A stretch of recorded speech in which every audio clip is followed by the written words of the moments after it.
ডাকসুর সাবেক সমাজসেবা সম্পাদক, আমাদের সহযোদ্ধা, এনসিপির সদস্য সচিব, ক্যাম্পাসে আধিপত্যবাদ বিরোধী এবং আগ্রাসন বিরোধী আন্দোলনের অন্যতম নায়ক আমাদের বড় ভাই আক্তার হোসেনের উপর নিউ ইয়র্কে গতকাল সন্ত্রাসী নিষিদ্ধ আওয়ামী লীগ এবং তার দোসররা হামলা করেছে। এবং একই সাথে আমরা দেখতে পেয়েছি ডক্টর মোহাম্মদ ইউনূস, বাংলাদেশের প্রধান উপদেষ্টা, ওনার সঙ্গীর উপরে সন্ত্রাসী ছাত্রলীগ এবং নিষিদ্ধ আওয়ামী লীগের সন্ত্রাসীরা হামলা করেছে। আমরা এই হামলার তীব্র নিন্দা এবং প্রতিবাদ জানাচ্ছি। আমরা গত 1 বছর জুড়ে জুলাই বিপ্লব পরবর্তী বারবার বলছি, বাংলাদেশে যারা ফেসিবাদ কায়েম করেছে, যারা জুলাই বিপ্লবের সময়ে গণহত্যা এবং শিশু হত্যা চালিয়েছে এবং ক্যাম্পাসে নির্যাতন নিপীড়ন করেছে, পিলখানা হত্যাকাণ্ড থেকে শুরু করে গত 16 বছরে যে এই হত্যাকাণ্ডগুলো চালিয়েছে, নিষিদ্ধ ঘোষিত ছাত্রলীগ, নিষিদ্ধ ঘোষিত আওয়ামী লীগ এবং তার সকল দোষরদের দৃষ্টান্তমূলক বিচার আওতায় নিয়ে আসতে হবে, গণহত্যার বিচার করতে হবে। কিন্তু 1 বছর জুড়ে আমরা এখন পর্যন্ত খুনি হাসিনা এবং তার দোসরদের যেভাবে বিচার আওতায় নিয়ে আসার জন্য যেভাবে তড়িৎ বিচার আয়োজন করা দরকার ছিল, আমরা এখন পর্যন্ত ধীরগতি দেখতে পাচ্ছি। যেভাবে তাদেরকে সামাজিকভাবে প্রতিরোধ করা দরকার ছিল, তার আমরা ধীরগতি দেখতে পেয়েছি। যে কারণে আজকে নিষিদ্ধ ঘোষিত ছাত্রলীগ, নিষিদ্ধ ঘোষিত আওয়ামী লীগ তারা বিদেশে এই ধরনের দুঃসাহস তারা দেখাতে পেরেছে। আমরা অন্তর্বর্তীকালীন সরকারকে অনুরোধ করব এবং বাংলাদেশের সকল রাজনৈতিক দলকে ফেসিবাদ বিরোধী আমরা যারা আন্দোলন করেছি, সংগ্রাম করেছি, আমরা সবাইকে অনুরোধ করব, আওয়ামী লীগ প্রশ্নে আমাদেরকে সবাইকে এক হইতে হবে, নিষিদ্ধ ঘোষিত ছাত্রলীগ প্রশ্নে আমাদেরকে এক হইতে হবে।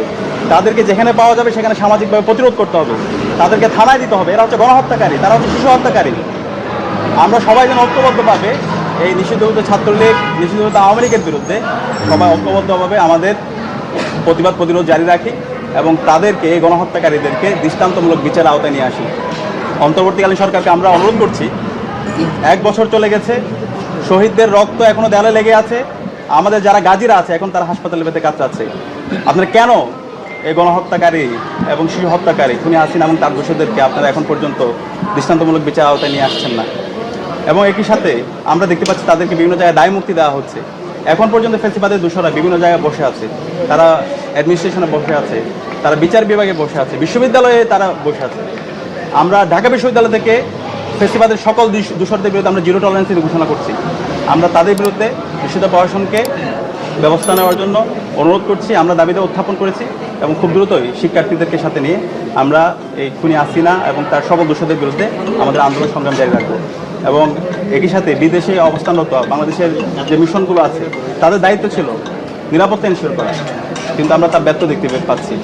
এবং ফেসিবাদের দোসররা যে বিভিন্ন ধরনের ষড়যন্ত্র চক্রান্ত করছে, তাদেরকে যেভাবে দমন করা দরকার, তাদের বিরুদ্ধে যেভাবে আইনানুগ ব্যবস্থা নেওয়া দরকার, সেই জায়গাও আমরা ধীরগতি দেখতে পাচ্ছি। আমরা সবাইকে অনুরোধ করবো, এখনই সময়, আমাদেরকে ঐক্যবদ্ধ হইতে হবে।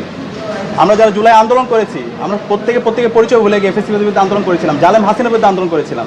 এখন নতুন বাংলাদেশ বিনির্মাণ করার জন্য বাংলাদেশ প্রশ্নে, জুলাইয়ের প্রশ্নে আমাকে সবাইকে ঐক্যবদ্ধ হইতে হবে।